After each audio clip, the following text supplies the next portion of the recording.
having a lot of text is not good. And so how can we solve this problem? Right? As presenters, I think we need to analyze the information. Analyze the information so that we know what exactly is the message that we want to show on the slide.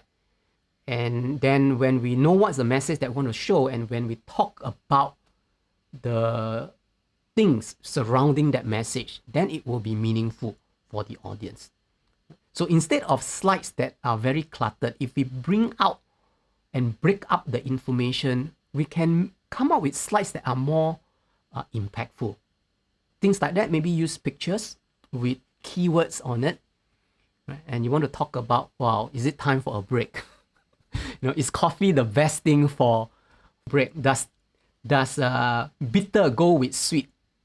So you want things or imagery or pictures that are very exciting so that it invoke the audience thinking, looking at the image and think through. And then when you say, let's talk about what are you looking at, and then you can initiate a discussion point.